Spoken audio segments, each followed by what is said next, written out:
क्यों? क्योंकि close door, ये जो बैक डोर से प्रॉक्सी मुख्यमंत्री बनना चाहते हैं।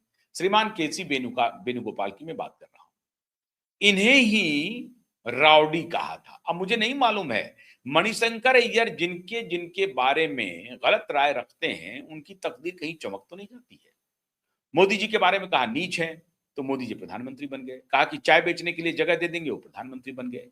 अब कहीं इनके बारे में जो उन्होंने कहा कि राउडी है, गुंडा है केसी वेणुगोपाल राहुल गांधी का, तो कहीं इनकी तकदीर तो नहीं चमक जाएगी। अब मैं इसलिए दो दो को चार करने की कोशिश कर रहा हूं, क्योंकि ये मणिशंकर अय्यर के मुखारबिंद से निकला हुआ बयान है।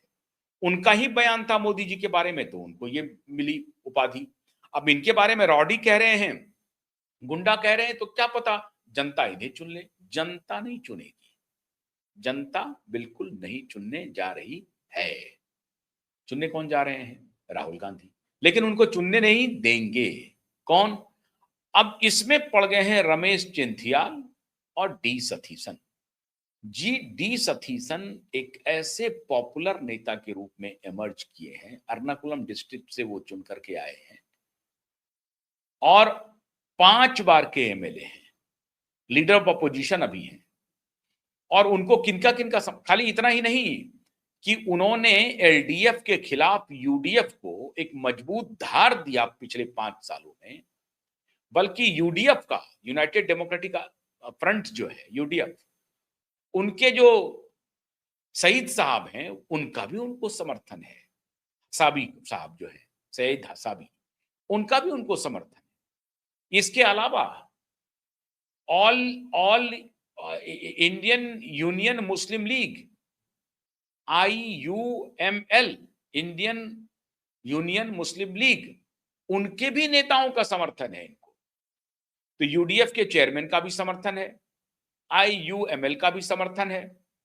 कांग्रेस पार्टी के लीडर ऑफ अपोजिशन रहे हैं, 5 बार के एमएलए रहे हैं। इनके लीडर ऑफ अपोजिशन के कार्यकाल में इन्होंने एलडीएफ को डिसलॉज करवाया, उनकी साख को कम किया, पार्टी को नई धार दी, पार्टी को नई ऊर्जा दी, पार्टी को नई पहचान दी। एलडीएफ के 10 साल के शासन को एक्सपोज करने में बड़ी भूमिका निभाई। लेकिन डी सतीशन बनेंगे कि नहीं बनेंगे कहना मुश्किल है। अगर तो वो ईमानदार होंगे, हालांकि कांग्रेस में ईमानदार नेताओं की खोज करना तो डिबिया लेकर के आप खोजेंगे, टॉर्च लेकर के, तब भी शायद आपको मिलेगा कि नहीं मिलेगा। लेकिन बाकियों से हो सकता है कि डी सतीशन की जो स्वीकार्यता है, जो लोगों में लोकप्रियता है, उसके आधार पर डी सतीशन का क्लेम सबसे आगे है। लेकिन जिसका क्लेम यहां सबसे आगे होता है वो सबसे पीछे चला जाता है। अब रमेश साहब जो हैं वो पिछले लीडर ऑफ अपोजिशन रहे, मतलब पिछले 5 साल के कार्यकाल में वो लीडर ऑफ अपोजिशन रहे कांग्रेस की तरफ से।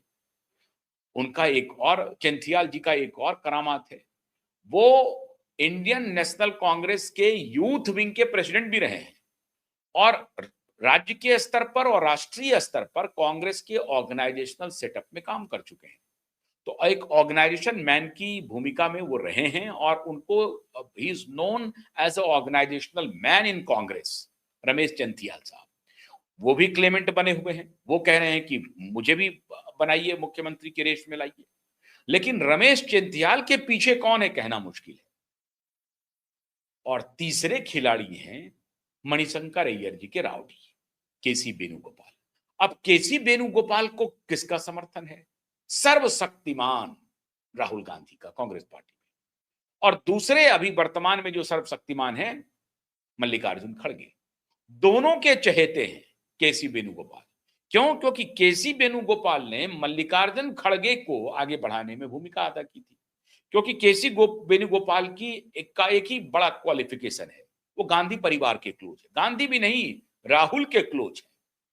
इसलिए मणिशंकर अय्यर कहते हैं कि अगर राहुल से किसी को मिलना है तो वो रास्ता केसी वेणुगोपाल के दरवाजे होकर जाता है। और केसी वेणुगोपाल एक राउडी व्यक्ति है, वो कांग्रेस को क्या लीड करवाएगा। तो केसी वेणुगोपाल के बारे में मणिशंकर अय्यर जी की राय है। कुछ दिन पहले उन्होंने पवन खेरा के बारे में बताया, बोला वो तो बिल्कुल ही बेकार इंसान है, वो बिल्कुल गंवार आदमी है और वो कांग्रेस का स्पोक्स पर्सन बना है। तो आप इसी से समझ लीजिए कि कांग्रेस पार्टी की क्या दुर्दशा है। मतलब उनके ज्ञान पर सीधा सीधा सवाल उठा दिया।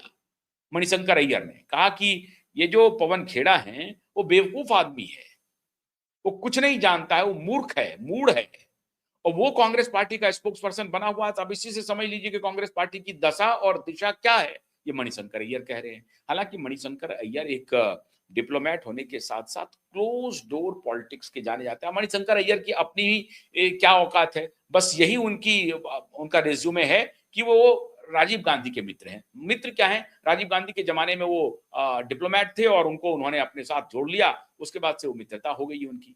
बस यही उनकी काबिलियत है कि राजीव गांधी उनको पहचानते थे, उनको अपने साथ बुला लिया और फिर परिवार से उनकी दोस्ती हो गई। बस वहां कांग्रेस पार्टी में परिवार की प्रदक्षिणा जो नेता करते हैं वो नेता बन जाते हैं।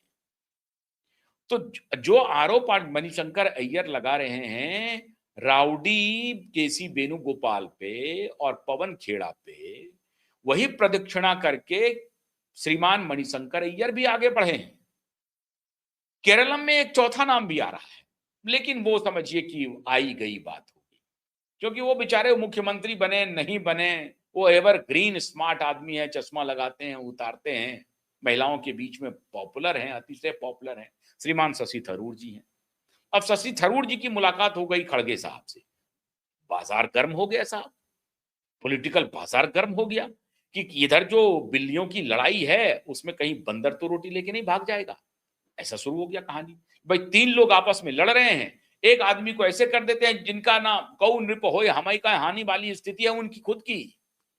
कोई बन जाए नहीं बने, वो एज यूजुअल पॉपुलर रहेंगे, क्योंकि काम उन्हें करना नहीं, पार्टियों में जाना है, कॉर्पोरेट लॉबिस्ट हैं, बस इधर घूमना उधर घूमना, नेतागिरी करना, विदेश जाना इधर घूमना, यही सब उनका काम है। बड़े बड़े महिला पत्रकारों के साथ बातचीत करना, पींगे पढ़ाना, यही सब उनका काम है।